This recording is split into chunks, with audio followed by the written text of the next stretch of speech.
Lisa, it sounds like Jenny's gonna try calling, though it sounds like something happened with her laptop or something. Okay.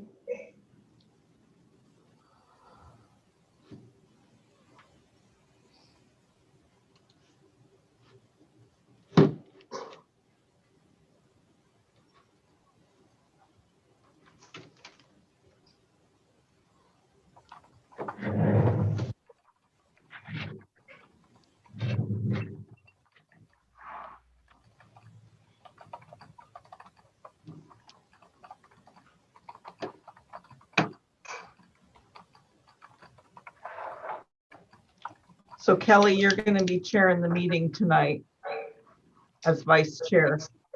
Okay, are you gonna put the agenda up? I will. I just want to wait for Jenny to join.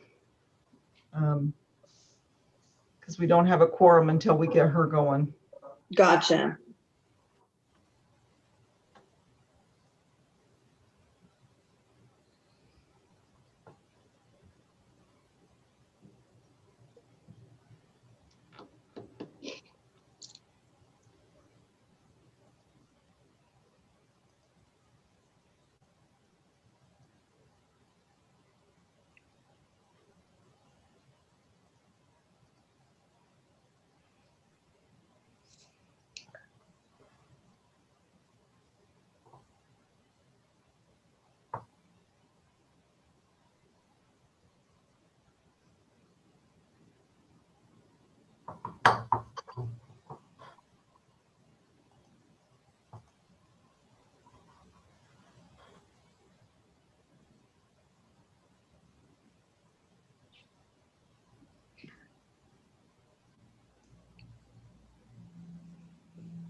Hey Lisa, looks like there's a number showing You up. know, I know, but do you know what her phone number is?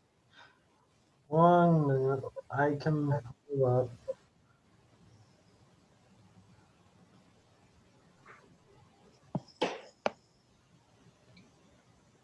Her number that I have is 509-386-2970. Okay, Jenny, if you can hear us, you'll need to unmute yourself.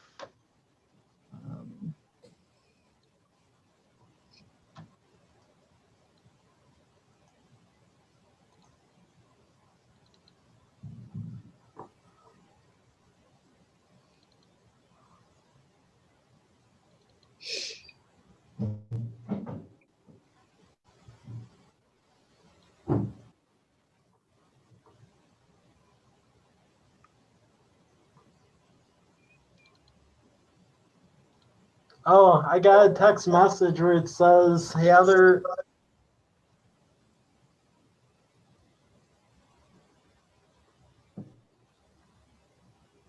She sent a text that has her as muted only. No, I gave her the ability to speak. She Is has to unmute from her end. Um,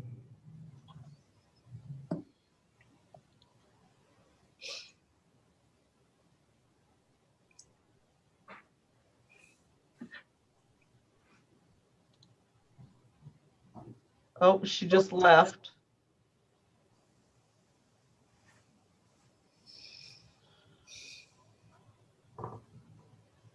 Huh.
Okay, I got a text from her. She's running to office quick so she could get on by computer.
Hey, Johnny.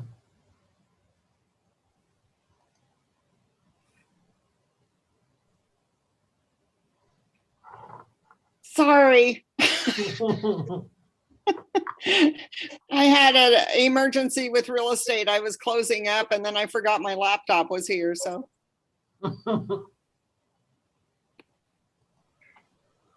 Okay, You want to take it away, Kelly? Okay, all right, let's bring the meeting to order and we'll do our roll call. Kyle Tarbit, Here. Bruce Moorhead, Present. and Jennifer Fuchs.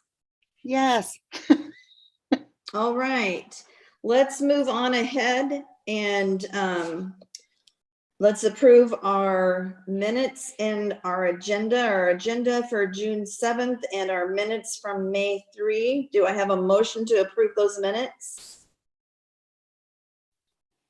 Motion. Can to do approve. all three of these items in one motion. Oh, The and agenda, the the minutes. absences? And the excused absences. Okay, well, let's add on the excused absences of Commissioner Case and Murray. If I have a motion. Motion to approve those 3 items. All right, in a second, second, all approve, say aye. Aye. I, All right. Okay, so now we can move on to our action agenda.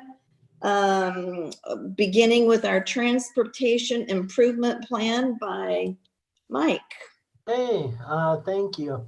So this is going for action tonight, and I'm just going to go over what this is and then answer any questions if you have them. So transportation improvement plan is like a wish list of projects. The capital facility plan, which you all approve later on in the year, is legitimately the implementation in the budget.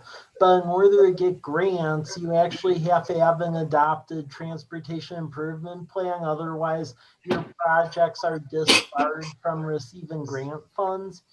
But it has to be realistic. You can't just like list every single project known in the city and hope for the best. It has to have some sort of constraint to it. So that's what you see before you today.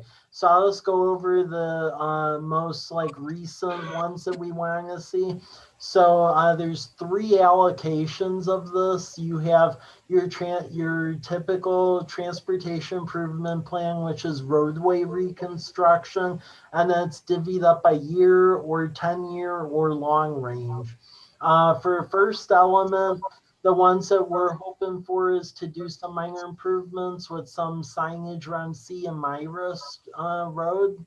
Also do the 4 Bikes project, which will continue the cycle track along 4th from Davis to College, and also put in pedestrian street lamps like College Avenue, except along 4th Street.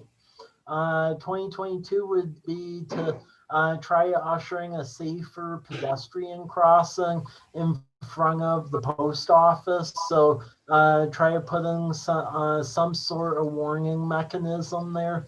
Also do some signalized intersection improvements near the high school, because we believe by next year there should be some forward movement on that development that will go across the street from it. And then Southeast Birch between 4th and 6th, which is in really bad shape at the moment. And then Majanier Road, which we have federal funding in hand to do engineering on, and we just annexed that into town as of last year. So we're trying to get funding to rebuild it from College to the new city limits over at Blueview Lane. In subsequent years, we want to work to try to rebuild 12th Street from College Avenue all the way to Myra Road. And then 10th Street in 2024, because we redid the part on the southeast side, but the part by the Empire still has like no storm treatment and doesn't really have a crown, and we want to fix that. Then going into 2025, signalize Whitman Drive and Larch. And then 2026, actually fix the north half of Whitman, because back when Hathing Homes put in Homestead, they redid the south half of Whitman, but didn't touch the north half. So that northern part predates like that road being in the city at all. 10 years is stuff we're trying to get done just within the next 10 years. So a lot of aspirational roads, just because if it's not federally classified, that prevents it from being in a lot of grant programs. So we need to try to figure out how to fund it locally. So Cedar, Damson, ones like that. Going to page 2 is long term. That means 10 to 20 years. So we have like Pepper's Bridge listed on there because we would believe like within 20 years, hopefully that would be in the city limits. And then dealing with stuff like Southwest 12th, and then also Southwest 4th. So actually we're hopefully someday that would connect with the Hathing Homes development. Right now it ends at Academy Way. Page 3 is the chip seal program. That's just the rock coating we put on the roadways to get extra 10 years of life on them. You'll see that listed out all the way to 2027. We use our real estate funds, excise tax funds to fund this. So basically this year, we're doing Bade. Next year, which is when this list would take effect, would cover the subdivisions across the state highway. So Harvest Meadows, Nap Edition, which is like Liberty Way, Constitution, things of that sort. And then 2023 gets into the roads that are in the southwest neighborhoods. And then you can see the rest before you for chip seal. Page 4 gets into Safe Walk sidewalks. So how we've been funding the sidewalks is with community development block grant dollars from the state. And the ones that are prioritized first are ones where we can actually get those funds for. And there's 2 low-income census block groups that qualify, which are bounded by Rose and Blaylock to the north, Ash and Birch to the east, Academy Way and Davis to the west, and then Sunny Drive and the old railroad right away to the south. So that feeds into what is driving the prioritization. So you could see next year we want to get sidewalks on Southwest 6th and 8th. 2023 would be 2nd and B, and as well as a section of Ash that's missing sidewalks. And then 2024 gets into 8th on the southeast side as well as Birch, and then it goes from that point. And then page 5 is block resurfacing program. So we use this technology called iWork. They drove our streets and assigned it a pavement rating.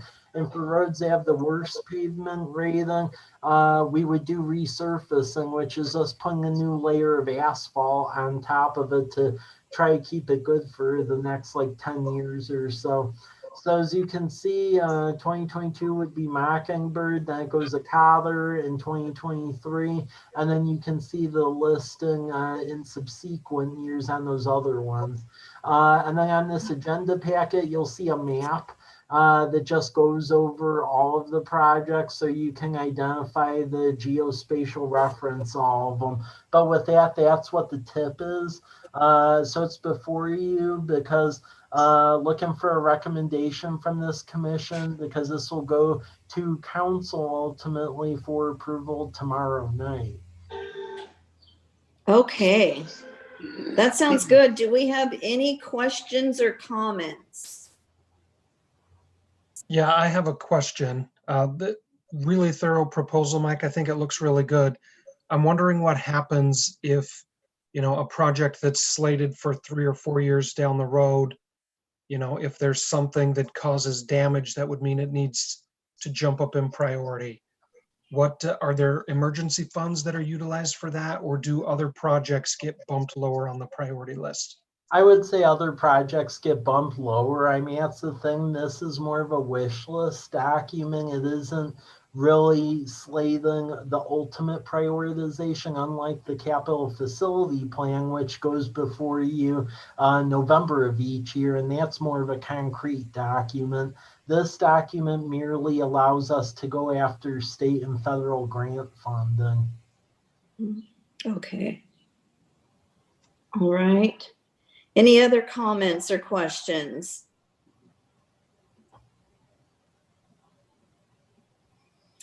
Okay, well, Mike, I think that looks really good. And so I'd like to see if anybody would make a motion that we recommend this to our city council. Yeah, I move that we approve the TIP. Okay, any seconds? Second. All right, all in favor? Say aye. Aye. Aye. Good. Okay, Mike, let's move on to our publicly owned broadband system. Okay, thank you. So this next item, I'm just trying to get buy-off from all the advisory commissions because this is something else that's going to be going before our council.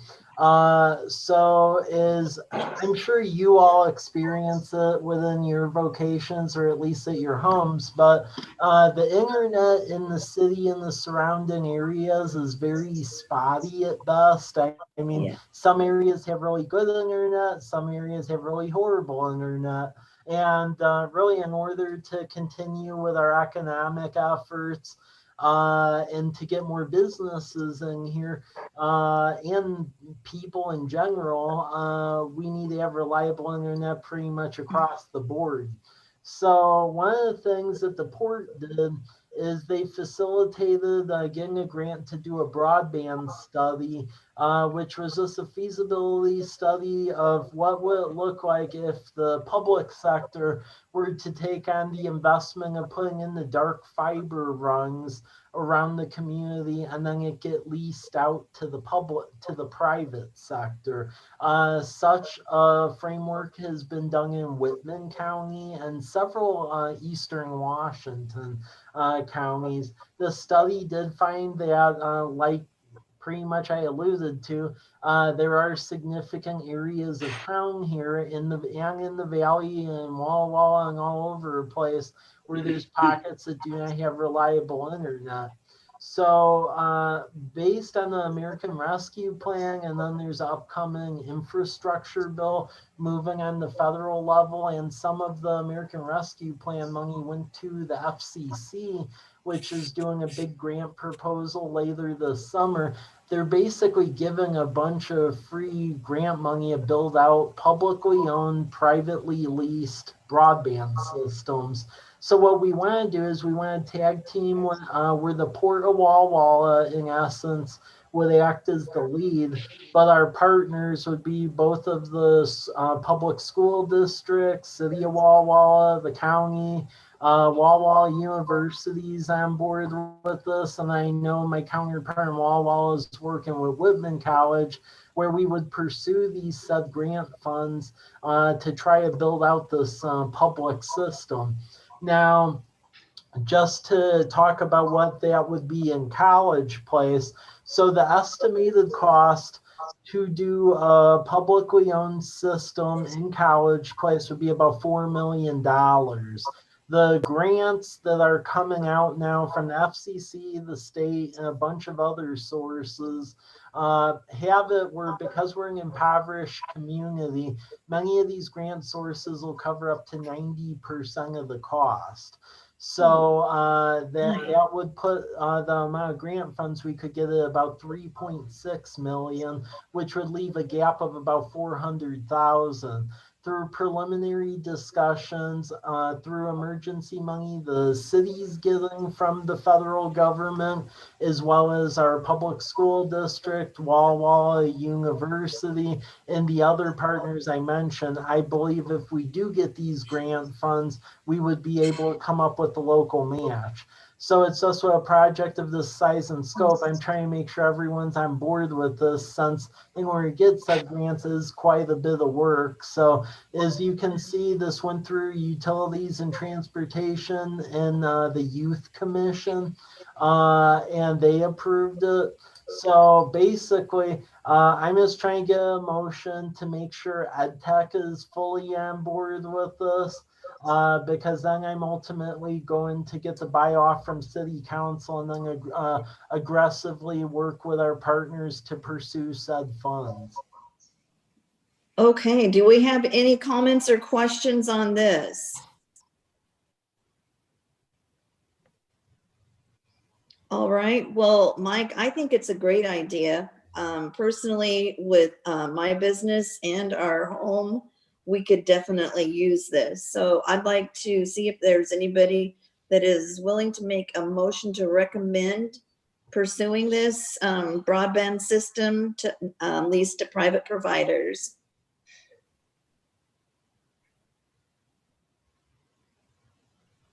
Do we have a motion? I'll make the motion to approve the broadband plan. All right, and do we have a second? Second. All right, and all in favor, say aye. Aye. Aye. Aye. All right. Mike, I think we can move on from that. Awesome. Okay, so the next is that when we are outright going to cancel a meeting, we need like a motion for that. And next month, I am not going to be here because I'm going to be back in Chicago for like 2 weeks. So therefore, since I'm not going to be here and I put together a lot of this, there's a motion to basically cancel the July meeting since I'll be out of town. All right, well, that works well for me because I will be out of town also. So do we have a motion to accept this cancellation of our July Ed Tech meeting? Yeah, I move that we cancel the July meeting. Second. All right, all in favor? Aye. Aye. Aye. Awesome. All right, let's move on down to our next report by Mike regarding the economic analysis section. Okay, so as you all may recall, a couple months ago, we received a $50,000 planning grant from Community Economic Revitalization Board to fund a planning study for whether or not a city-owned flex space in the community, if that's something that we should pursue or not, and if so, who do we gear it towards? Main reason this has come up is that at least over several years I've been here, there have been several industrial sectors and even office space. There's a lot of students that graduate from the university. They don't really want to leave the area. They want to be able to set up shop here and start to grow their business, but there's a lack of built space that you can lease out on the commercial side, at least within College Place proper. So that's why we undertook this study. And I wanted to, this is in process. This is not the complete study, but any of the stuff that they're starting to come up with, I wanted to bring in front of you to where if you see a red herring in any of it, let me know and I can bring it up to the consultant. So some of the sectors that they have been identifying within that would work within our community is warehouse and storage, high technology. So that's like data processing farms, software publishers, things like that. healthcare. So any of those support services like diagnostics or wholesale, manufacturing having to do with wholesale, truck transport, and then plastics packaging, and then wholesale services, and then food and beverage, which again we get into glass containers, machine shops. Apparently there's a major need for the machine shops.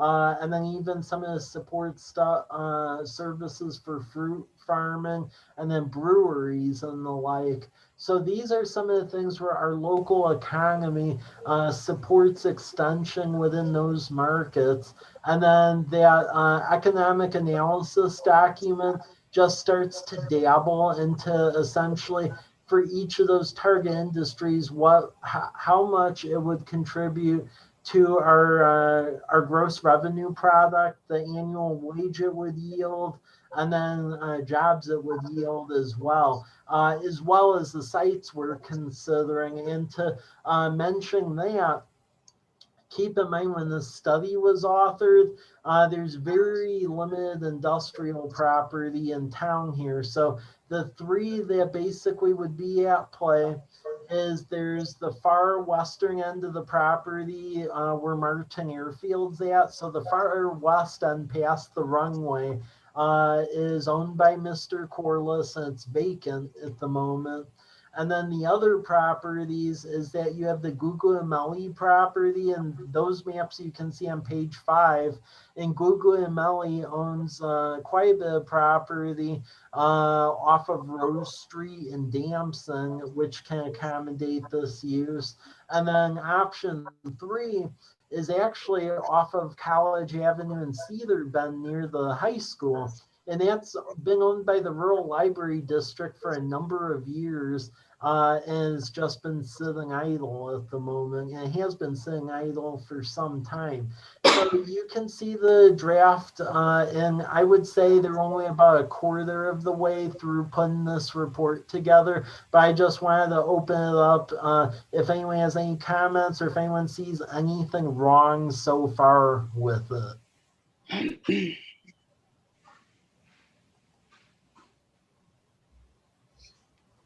Any comments or questions? Well, none of the prioritized industries include just straight like professional office space. Is that what I'm seeing here? For the most part, I mean, there's some as far as like to a limited degree, some of the wholesale services and things. But as far as straight up professional service space, that isn't what it's showing. It's basically showing ancillary uses to some of the target markets. Mm-hmm. Who did you say owned that space next to the high school? The Rural Library District, they bought it about 15 years ago and have just been hanging on to it. Interesting. Do they have plans to do something with it?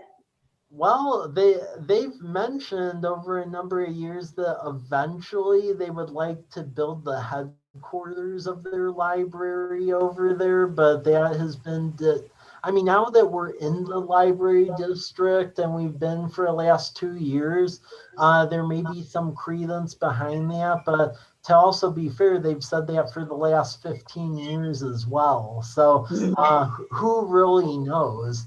But that land is zoned correctly for this sort of stuff. So Oh, well, that's good. yeah, but they own it right now, and they've owned it for a while.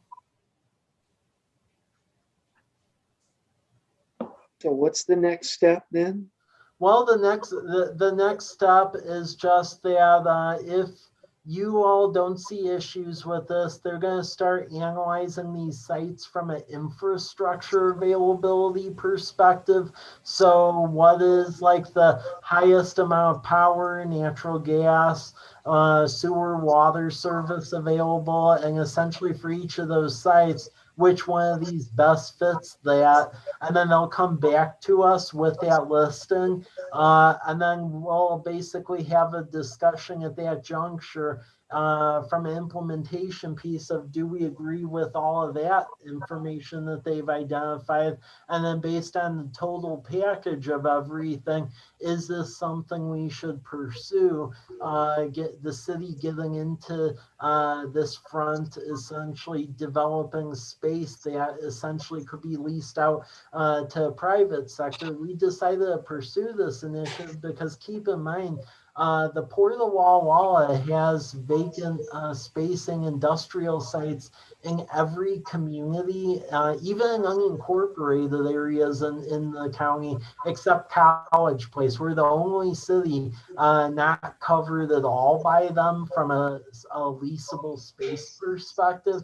My hope would be that upon the completion of this report, we can put pressure on them to finally put a space in College Place. But if not, this is a discussion that council has had for some time about, if the port's not going to step up, maybe the city needs to.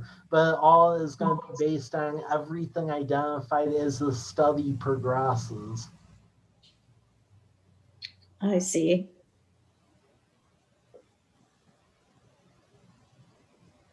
Okay, well, if there aren't any more questions on that, it sounds like there's going to be some more work needed that will be happening with that. We can move on to our regional housing needs. Yep.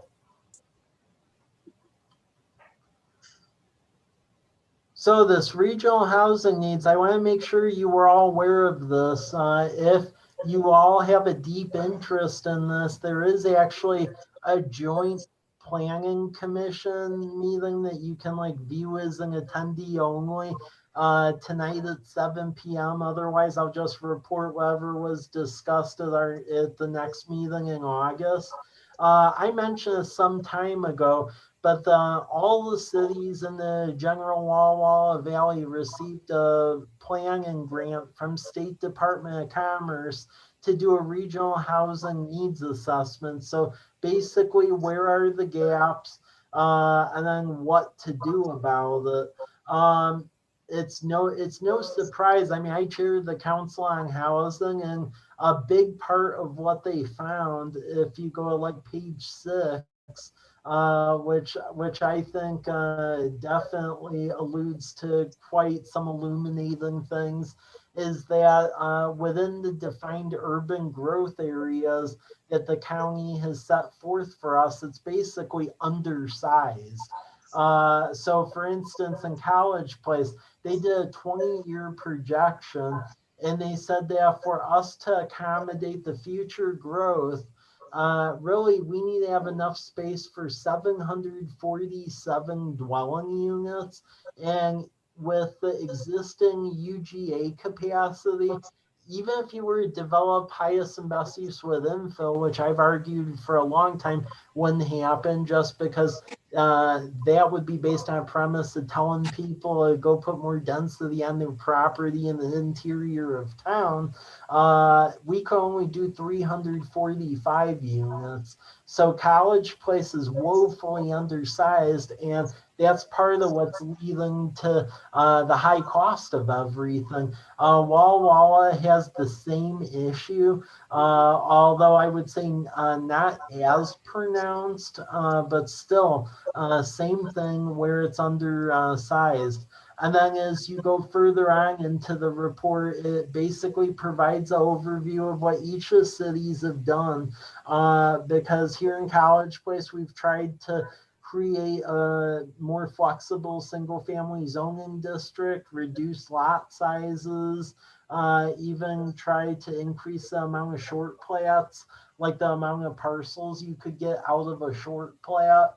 And several things, but I mean, again, there's only so much you can put on the land. So this whole UGA thing is going to be pretty pronounced here.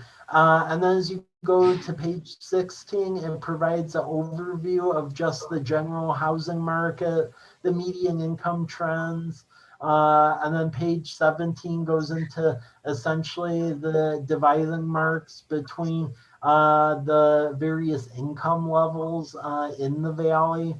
And then page 20 gets into essentially the type of housing which we're really missing, which it's a term you hear on the west side a lot, but it's that missing middle type of housing. So townhomes, duplexes, cottages. When we redid our code, we now allow cottages. We've always allowed duplexes and so forth. Page 21 gets into the housing gaps, as well as the differential of costs. And then there's just a lot of statistics and recommendations here to look at. But I wanted to make sure that this was brought to your attention. So if you all were going to watch that meeting later on tonight, you actually saw what was behind the meeting. And even if you aren't, in the future here, I mean, eventually this is all going to get like adopted by the local city councils. So I would imagine this will come to a recommendation eventually from this body. And I mean, a lot of this, some of what's in here we can do within our own house, but that UGA, the urban growth area issue, is going to take a concerted effort on our county commissioners to augment that, to be frank, because I know I and many others have fought that fight and we're still fighting it. And the fact of the matter is, the math behind this shows that it's not just Nabil and I arguing we need more land. I mean, the numbers prove it.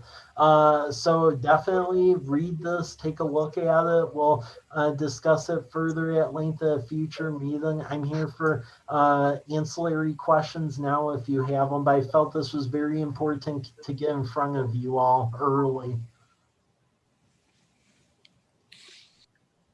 Yes, go ahead. Thanks, Kelly. I did take a look at the report, and I mean, just I don't have any experience in planning, but just from your perspective, Mike, what is it? You know, the problem is UGA deficiency or something, and what does that mean from a potential policy standpoint for you as a government official in the future? I mean, what is city government supposed to do with this kind of information? Well, I mean, with this information, really, it cites several things. I mean, it does show some gaps in our development code having to do like with tiny homes and other things that we can start to address. Other pockets such as infrastructure costs, because I know some of what they mention here is some of the costs, like when you have connection fees for a new house. Well, the problem is what you're seeing there is almost like a trickle down effect, because back in the day, pretty much like before the state started reducing what they charge vehicle fees, the state used to actually give a lot of money toward fixing utilities and so forth. And over the last like 2 decades, they've gone from a model where they would provide grants, and have some skin in the game. They always had to, but it was mainly competitive grants. And over time, it's turned to where they almost view like a low interest loan as a grant, even though like you're still paying it back, so it's not a grant. So I mean, I think this points to, as we have lobbyists in Olympia trying to get the state to step up, because a lot of our cities, we have older utilities. I mean, 2 of our drinking water wells failed, and we don't have a money printing press here. So we did get a lot of grants for that, but that was also a big project. Each of those wells cost about $4 million. So trying to get the state to stand up. But then the urban growth area, that's a really fascinating one, because on both Oregon and Washington are really weird this way. So like where I grew up at in Illinois, whatever your city limits were, you would draw a 1.5-mile buffer around it. And pretty much any land within a 1.5 miles was fair game. for annexation and development. Here, it's not that way. You have to do this entire mathematical analysis, and the cities have to. Meanwhile, the county does as well. And if the county has different inputs and outputs than the cities, ultimately we can make recommendations to the county commissioners. But at the end of the day, it doesn't really hold much weight. The final decision is at the county commissioner level. And that is where I would say the rub has been, because we've seen both infrastructure studies as well as historical building permit processing here, where I think we've easily demonstrated a case for more urban growth area. But if you I'm saying again, Mike, you demonstrated a case for what? that we need additional urban growth area. Right, So okay. urban growth area is land that's fair game to be annexed by a city. Right. And that's the part where it makes it really tricky, both in Washington and Oregon, because we're the only two states that are that controlling that way. Where in order to even be annexed, you have to be in an urban growth area. So because if you look at our urban growth area compared to, let's say, for instance, in Franklin County, even like Pasco and Connell. Connell is 5,000 people, but they have a massive urban growth area. So that's something that can be decided upon by our county commissioners. And I just think it's going to take cities, chamber, developers, everyone, anyone. We're just going to have to bug the county commissioners to essentially take a look at that and be a little more open about the urban growth area process, because that lack of land is causing a lot of the rise in the prices. Thank you. Appreciate that. Yeah.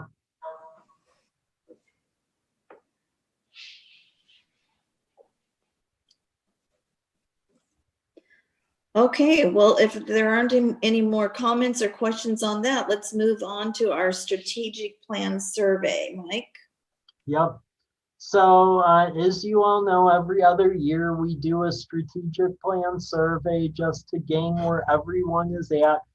Neat thing the Survey Monkey has done this year compared to other years is in other years you can only do like a PDF survey, and for a lot of the open-ended questions, we would have to capture the salient points.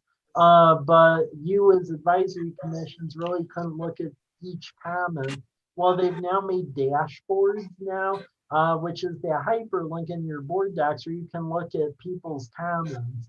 And we do that while we do city services surveys every year. These strategic plan updates we do every other year because you aren't really supposed to be changing your strategic plan every year.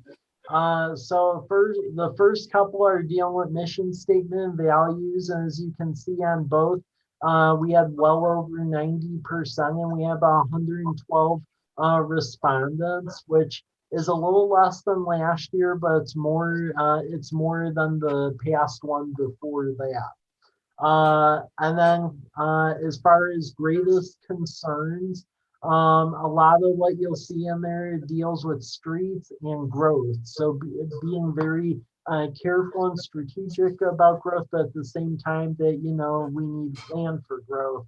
And then getting more businesses. So that's the trend there. For what the city should be doing more of, the trend there was a lot around streets, recreational activities, and then snow plowing. For what the city does well, a lot of that fell into communication, community events, things of that sort.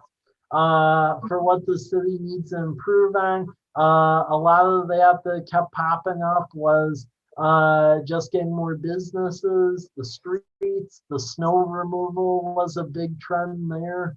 For what is something that people wish they could change. Some of it was having to do with more businesses. Some of it was stepping up our urban forestry. And then again, the snow removal popped up quite a bit there too. As far as service levels within the respective departments, they've hovered around historically where they've been, which is in the mid eights to high sevens through a 1 through 10 rating. So you'll see that for the respective departments. The highest departments are basically fire department, police department, and then city clerk's office and city administration are the highest ones. Length of residency in College Place, the highest is roughly around 38% at the more than 10-year mark, and then it was fairly split between 1 and 5 and 6 and 10. For renter owners, most of the folks that filled this out own their homes. And then for the age, the largest amount was over 65 years of age, roughly 28%.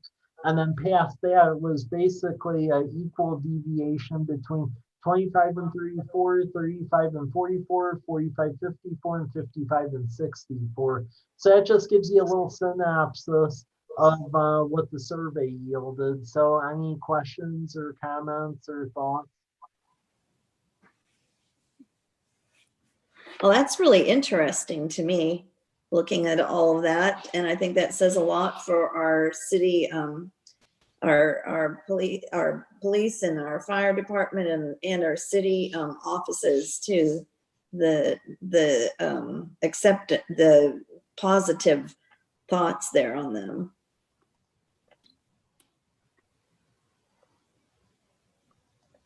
Anybody else have anything they want to offer or comment on or questions?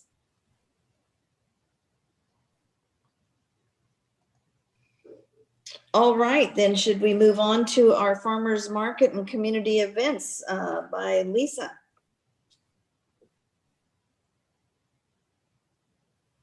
Hi, so farmers market, we've had 2 markets now. We have added back in entertainment, which makes for a nice atmosphere at the park. Blue Zones has also been there every week and really got a very active booth and talking with people, and they've got some different activities and things like that. And this next Thursday on the 10th, they are going to have a chef there doing some cooking demonstrations using products that can be found in the market. The health department SNAP education person has joined us at the city booth, and they're doing SNAP Ed and kid activity giveaway take-home activities. The Rural Library District has been there at each market, and by the end of the month, they should have their bookmobile, and it will be on site at each Thursday market. We now do both SNAP EBT, the state market match for the SNAP and EBT, as well as the WIC and Senior Farm Market Nutrition programs. So we've got 3 additional food access programs that we're involved in that help increase the customers at the market. And we're trying really hard to do a good campaign at getting the word out that we accept those currencies at our market. Our new market manager started today. So yay, she has an extensive background in marketing, and she's going to be doing some major marketing to get the word out there and get some more customers at the market. We need to get our customer counts up. We are currently looking for vendors for the Freedom Festival. Our Freedom Festival is on June 27th this year from 6 to 10 p.m. at the high school. We're looking to have about 4,000 people in attendance. We have secured Whiskey Creek as the band for the entertainment. They're going to play from 7 to 10. The Blue Zones group is going to do a kids zone with different activities and giveaways and things for the kiddos. of course, at 10 o'clock, we'll end it all with a big fireworks show. So right now, the main goal with the Freedom Festival is getting vendors. We're having not as good an activity with vendors applying. I'm hearing that they're having some trouble with staffing issues and things of that nature. But if you would like to help get the word out there, we need applications for vendors. So, So Lisa, yeah, you know that the health department they are not charging for yes, the licenses or the. they yeah. are. You still have to go through the process, but they are not charging the fees this year. They're using COVID funds to ease that burden on the vendors. So the vendors still have to go through the process of submitting all the paperwork and following the rules, but it doesn't cost anything. So that should be a good incentive. Exactly.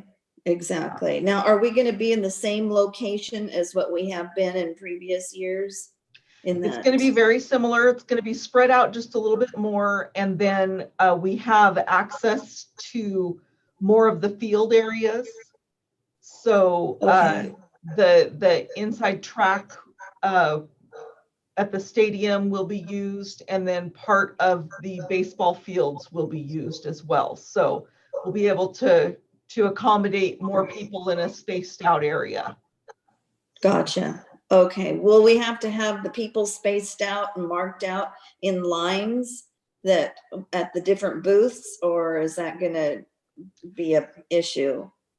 We're going to have signs up to, maintain your social distancing, but we're not going to have like lines and everything, because all the booths are going to be spaced apart, kind of like what we're doing at the farmers market. So Gotcha. there should be room for people to be mingling in that area, because that vendor area is not where people are going to have to be congregating to listen to the band and watch the fireworks and all of that stuff, because we do have access to those other two fields this year. Okay, good. Yeah. And then we've got our movie nights set. We've got 4 of them going this year. July 10th, 24th, August 7th, and August 28th. And those will be starting, of course, at dusk. All of them will be in Lions Park this year. And I think that's kind of all that we've got solidified right now. So make sure and get the word out and have people sign up for Freedom Festival. The application's available on our website, or I can always email it to somebody. And have everybody come down to the farmers market on Thursday. It's supposed to be a really good temperature and everything, which we haven't had yet. Our first one was really cold, bad weather, and windy. Last one was really hot. So third week is a charm. We're going to have good weather and lots of people. Nice.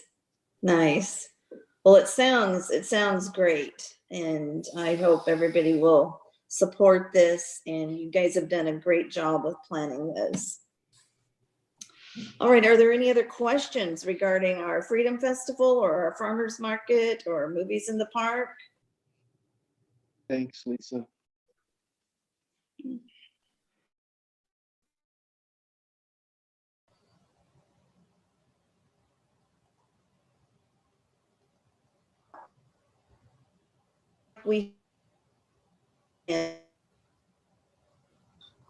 Motion to adjourn our meeting. To close the meeting. All right. A second. I'll second. Thank you, Kyle. All right. All in favor, saying aye. I Aye. All right. Thank you so much. Thank you, Lisa and Mike. Thanks, Yep. everybody. Have a good Thank night. you. Next meeting. All right.